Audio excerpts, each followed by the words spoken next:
Good morning students.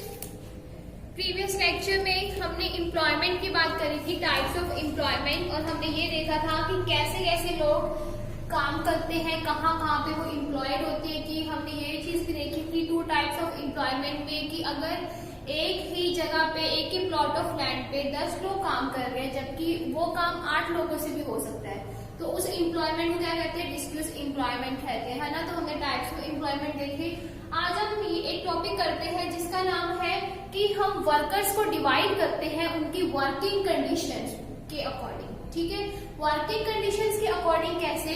आज हम 2 example लेते हैं। एक हम लेते हैं कांताबाई का और एक हम लेते हैं कमल का। कैसे? देखो, एक कांताबाई है, ठीक है, वो किसी भी कंपनी में काम करती है। ठीक है, वो किसी कंपनी में काम करती है, तो वहां पे उसका क्या है? टाइम फिक्स्ड है कि उसने इतने बजे जाना है और इतने बजे आना है। वो सारे रूल्स और रेगुलेशंस के अकॉर्डिंग वहां पे काम करती है। ठीक है, और हमें पता है कि हर एक कंपनी में सैटरडे संडे, नहीं तो संडे तो हर जगह ही ऑफ होता है और उसकी कुछ भी सैलरी कट नहीं होती, क्योंकि संडे तो पेड हॉलीडे है कि आपको छुट्टी है, लेकिन आपकी उसकी सैलरी कट नहीं होगी। ठीक है, और जो भी हम कंपनीज में काम करते हैं, जहां पे भी काम करते हैं, वो सब गवर्नमेंट के अंदर रजिस्टर्ड होती है। ठीक है, तो ये तो थी कमला की बात। मतलब कमला काम कर रही है, वो घर का काम भी करती है और सुबह 9 बजे अपनी जॉब पे जाती है, शाम को आती है। ठीक है, उसे संडे का ऑफ भी मिलता है और भी उसे बहुत सारे बेनिफिट्स मिलते हैं, जैसे कोई टूर मिल गया या फिर कुछ बोनस वगैरह मिल गया।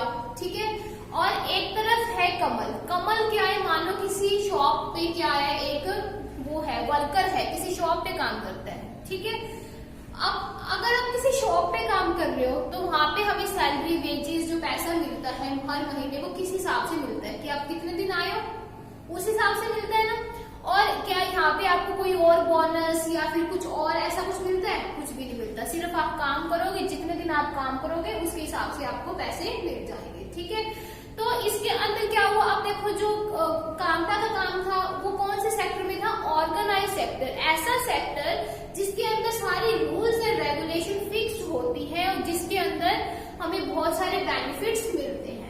ठीक है, एक अनऑर्गेनाइज सेक्टर कौन सा सेक्टर होता है? जैसे जो स्मॉल स्केल पे चल रहा है, जैसे शॉप वगैरह होगी, वहां पे जो हम वर्कर्स वगैरह रखते हैं, उस सेक्टर को हम अनऑर्गेनाइज सेक्टर कहते हैं, जो स्मॉल स्केल पे होता है और जो कोई भी रूल रेगुलेशन कुछ भी फॉलो नहीं करता, सब कुछ वो अपने हिसाब से ही हैंडल करते हैं। तो आपको समझ आया होगा।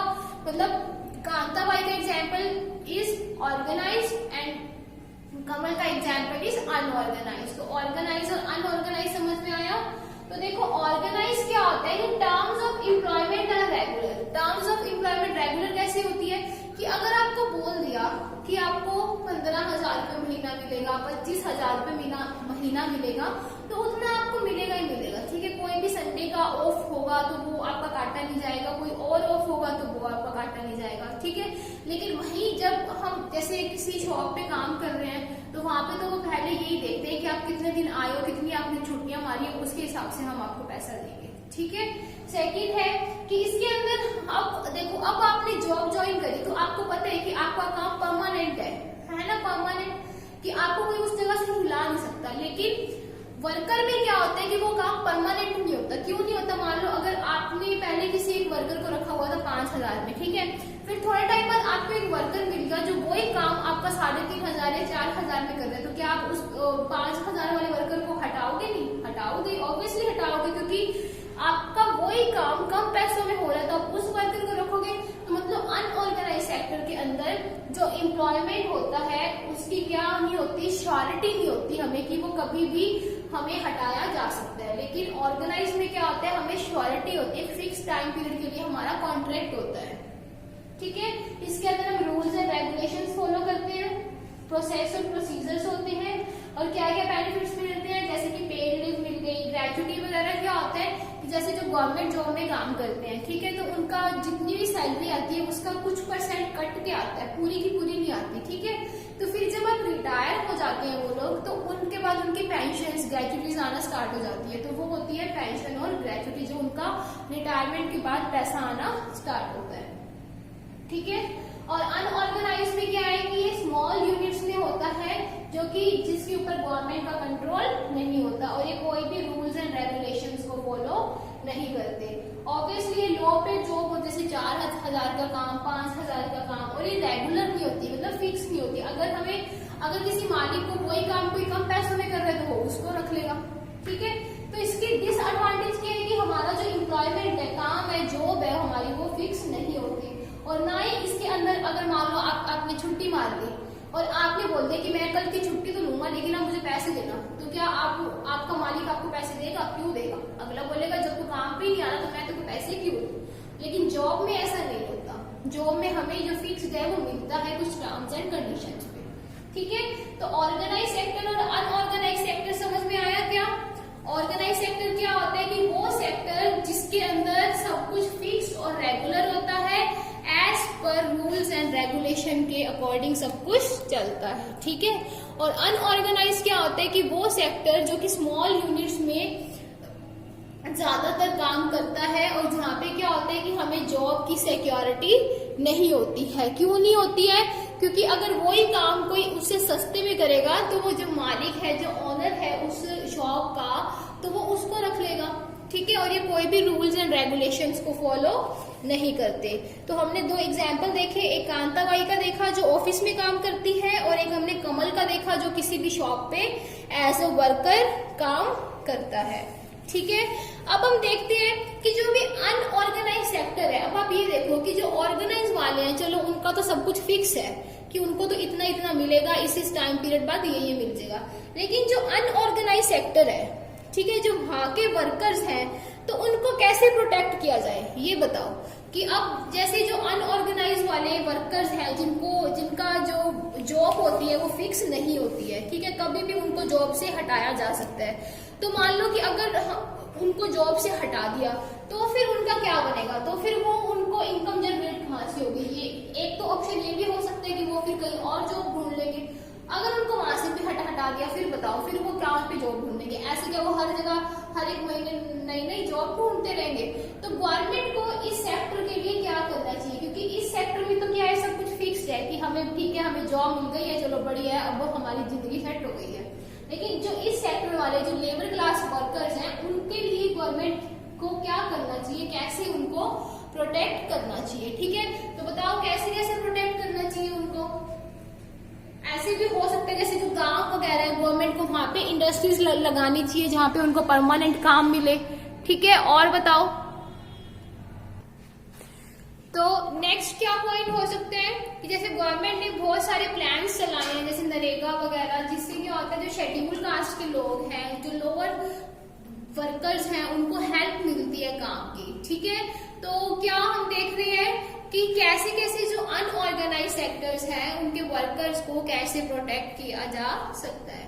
तो अनऑर्गेनाइज सेक्टर्स में कौन से वर्कर्स आते हैं? जैसे जो बैकवर्ड क्लास के हैं, जो झुग्गी झोंपड़ियों वाले लोग हैं, जिनको परमानेंट काम नहीं मिलता, तो उनके लिए गवर्नमेंट ने उनको प्रोटेक्ट करने के लिए बहुत सारी चीजें, बहुत सारे ऐसे ऑप्शन स्कीम्स चलाई। कौन कौन सी?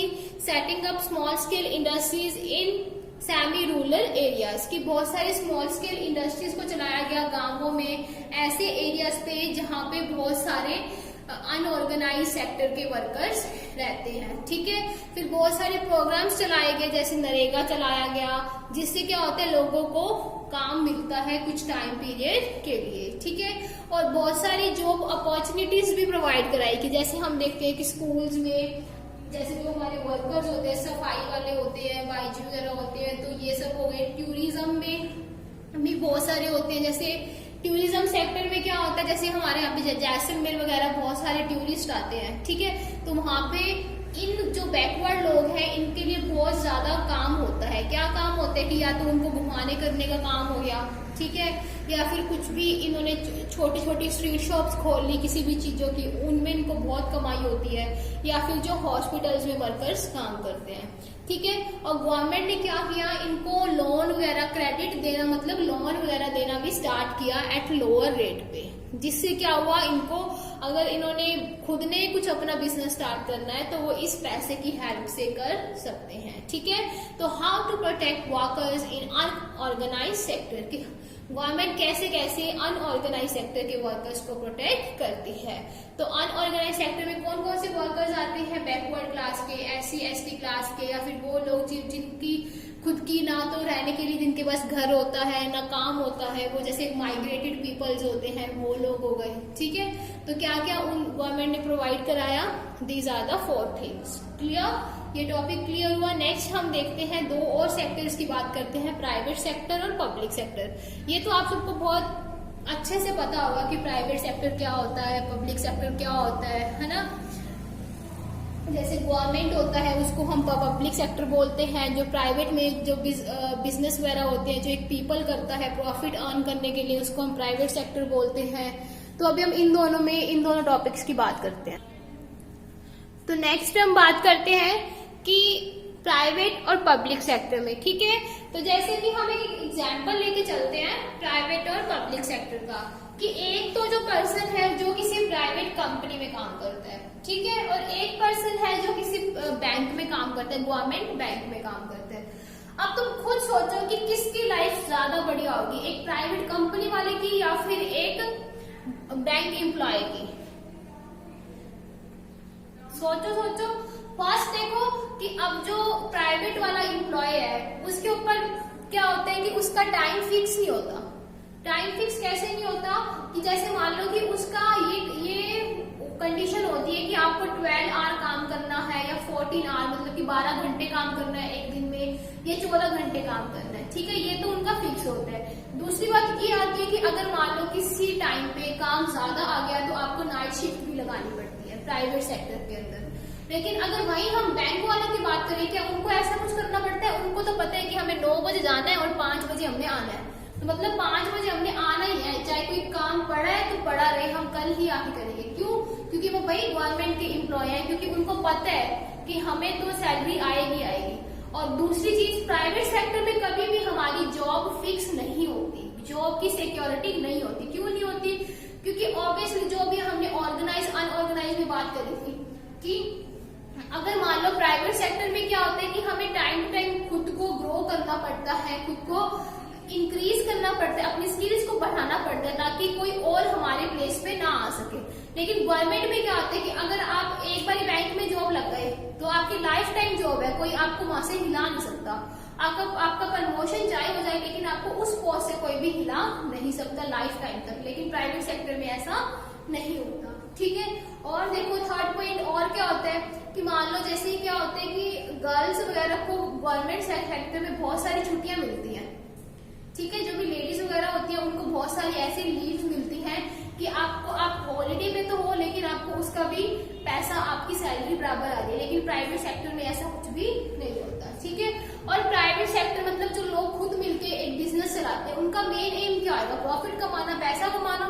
लेकिन गवर्नमेंट का मेन एम क्या होता है कि लोगों का वेलफेयर करना, कि लोगों को, जो भी हमारे देश की जनता है उनको क्या मिले? सर्विसेज मिले। ठीक है, तो प्राइवेट सेक्टर वो सेक्टर होता है जो कि इंडिविजुअल्स मिलकर चलाते हैं, जिनका मेन मोटिव क्या होता है? प्रॉफिट अर्न करना होता है, पैसा कमाना होता है। लेकिन गवर्नमेंट सेक्टर में क्या होता है? गवर्नमेंट का मेन मोटिव क्या होता है कि हर एक पीपल को सर्विस मिले। ठीक है, तो प्राइवेट और पब्लिक समझ में आ रहा है? देखो प्राइवेट सेक्टर प्राइवेट इंडिविजुअल चलाते हैं, लेकिन गवर्नमेंट जो पब्लिक सेक्टर होता है वो कौन चलाता है? गवर्नमेंट चलाती है। प्राइवेट सेक्टर के अंदर हमारे पास कभी भी जो जॉब होती है वो फिक्स नहीं होती, और ना ही हमारे पास वर्किंग आवर्स फिक्स होते हैं कि काम करने का टाइम फिक्स नहीं होता। ना ही तो हमारे पास प्राइवेट सेक्टर में जॉब फिक्स होती है, ना ही काम करने का टाइम फिक्स होता है। अगर ज्यादा काम है तो आपको ज्यादा देर काम करना पड़ सकता है, कम काम है तो कम देर। लेकिन पब्लिक सेक्टर के अंदर क्या होता है? हमारे पास फिक्स होता है कि फिक्स एम्प्लॉयमेंट होती है और फिक्स हमारे पास वर्किंग आवर्स होते हैं कि आपको 9 to 5 काम करना है तो आपको 9 to 5 ही करना है, आप उससे ज्यादा काम नहीं करोगे। ठीक है, तो कुछ हमने कंपनी से एग्जांपल लिया, जैसे बिरला हो गई, रिलायंस हो गई, और इधर जैसे इंडियन रेलवेज हो गए, गवर्नमेंट हॉस्पिटल्स वगैरह हो गए। ठीक है, अब देखो गवर्नमेंट में क्या है कि हमारे पास जॉब सिक्योरिटी होती है कि लाइफ टाइम हमारे पास जॉब है। ठीक है, और बहुत सही एटमॉस्फेयर होता है कि कल को कुछ प्रॉब्लम है तो आपको लीव मिल जाती है, लेकिन उसकी भी आपको सैलरी मिलती है, यूं नहीं कि आपकी सैलरी को काट लेते हैं। ठीक है, तो जब हम ऑनरशिप के बेसिस पे डिवाइड करते हैं सेक्टर्स को तो 2 तरह के होते हैं। कौन कौन से? प्राइवेट और पब्लिक। ठीक है, प्राइवेट सेक्टर वो सेक्टर होता है जो प्राइवेट इंडिविजुअल्स मिलकर चलाते हैं। गवर्नमेंट पब्लिक सेक्टर वो होता है जो गवर्नमेंट चलाती है। ठीक है। और गवर्नमेंट हमें बहुत सारी अदर फैसिलिटीज भी प्रोवाइड कराती है। तो क्लियर, समझ में आया प्राइवेट और पब्लिक का, ऑर्गेनाइज और अनऑर्गेनाइज। तो इससे हमारा सेकंड चैप्टर कंप्लीट हो गया है और थर्ड चैप्टर आपका ऑलरेडी करवा दिया है आपको, ठीक है। तो इकोनॉमिक्स में हमारा एक चैप्टर रह गया है, चैप्टर नंबर 4। 5th आपके सिलेबस में नहीं है, चैप्टर नंबर 4 है। तो कल से हम वो चैप्टर 4 कंटिन्यू करेंगे, चैप्टर 2। आई होप आप सबको अच्छे से सारे टॉपिक्स क्लियर हो गए होंगे। फिर भी किसी को कुछ भी डाउट हो तो मेरे से पूछ लेना, ठीक है। और बाकी इसका होमवर्क वगैरह सब कंप्लीट कर लो।